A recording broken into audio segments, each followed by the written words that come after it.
Rust out at work. Why feeling bored and unmotivated is a real problem. Ever felt like your workday is just a blur of uninspiring tasks and listless hours? You might not be burned out. Instead, you could be experiencing something far less obvious, but equally damaging. Rust out. Let's dig into what this really means and why more people are talking about it now than ever before. We've all heard of burnout. That wrung out, overwhelmed feeling that comes from enduring relentless workplace pressure.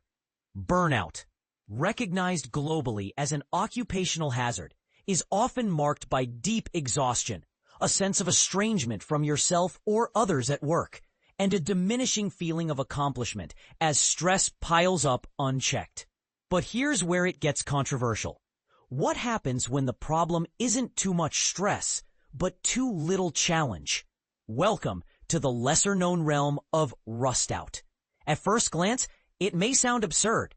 Who would complain about having too little to do? Yet rust out is a real and insidious threat to well-being at work, and its consequences are far from trivial. Picture this. You're coasting through your daily routine, clocking in, performing minimal duties, perhaps regularly drifting into procrastination or scrolling through social media just to feel something different. Unlike burnout, which stems from being perpetually overworked, rust out arises when your potential is wasted on tedious, repetitive tasks, leaving you unstimulated and unchallenged. It's a kind of professional stagnation that chips away at your motivation and emotional vitality over time. And this is the part most people miss. Sometimes a company's relentless focus on efficiency or narrow targets can actually intensify rust out. In an environment where outcomes matter more than engagement, you can end up feeling like an invisible cog in a machine, easily replaced and rarely seen for your unique strengths. Essentially, it's not just about being bored. It's about feeling undervalued, underchallenged, and disconnected from your sense of purpose at work. Now, some might argue, wouldn't it be great to worry less about work for a change? But don't be so quick to dismiss rust out as harmless. Over time, this state of detachment can sap satisfaction from your career, and research increasingly points to its impact on mental health. It's even become a silent epidemic in many professions because there's a quiet expectation that work is supposed to be boring, a notion that sparks plenty of debate. Take, for instance, our investigation into rust out among teacher educators, those dedicated university lecturers who train the next generation of teachers. We surveyed over 150 of these professionals and spoke in depth with 14 of them. While most said they enjoyed the richness and diversity of their roles, a persistent undercurrent of rust out symptoms emerged. Chances are these results would resonate across other sectors too. At first blush, rust out might seem suspiciously similar to the social media trend of quiet quitting, the growing movement where employees consciously scale back effort while staying on the payroll. But this is where the distinction matters. The teacher educators we interviewed weren't purposefully disengaging. If anything, they remained fiercely committed to their students and saw their work as a meaningful calling. In fact, what stung most was being pulled away from the parts they found rewarding, mentoring, nurturing young talent, by relentless administrative demands that left them feeling their job had veered off course. Let's zoom in on these teacher educators for a moment.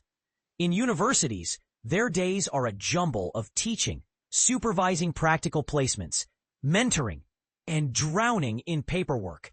You can imagine how creativity and passion take a back seat in this system.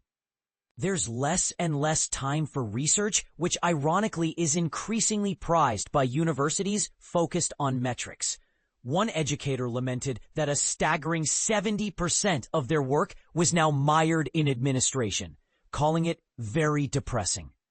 This overload of bureaucracy means the most engaging, intellectually stimulating, or impactful tasks, the very reasons many entered the profession, get pushed aside.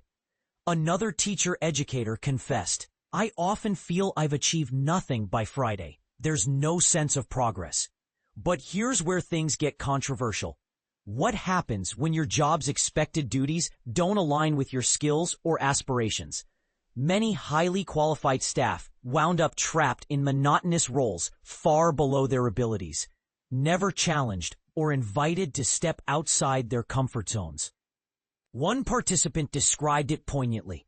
You get boxed in, stuck in the safe zone, and nobody encourages you to stretch or be creative. Some tolerate this rut for a while, but being stuck long-term can leave anyone feeling deeply unfulfilled. Add to that rigid structures, limited career growth, and lack of support. And it's no wonder some professionals feel their talents are wasted. If you're seen merely as someone who keeps things running smoothly, your own growth and satisfaction can be overlooked. Said one educator, there's no conversation about job satisfaction. It's just, did you do what was required? You're supposed to be grateful you have a job. Here's another missed angle. The hidden toll of Rustout isn't just personal. It hits organizations too. Disengaged staff lose motivation, creativity shrivels, and institutional innovation slows to a crawl. This culture of silence can seem to benefit management. It avoids rocking the boat as long as everyone does their job. But at what long-term cost? High turnover, a stifling atmosphere, and the loss of potential all become realities when Rustout festers unnoticed. So should Rustout be taken as seriously as burnout on workplace mental health agendas? We believe it absolutely should. Employers must recognize that an engaged, challenged workforce isn't just happier. It's the engine that powers genuine success. But what do you think? Is Rustout overhyped? Or is it a silent killer of workplace well-being? Can companies truly prevent Rustout? Or is some degree of uninspiring work just an unavoidable part of any job? Share your thoughts. Even disagreement is welcome in the comments below. Let's get this conversation started.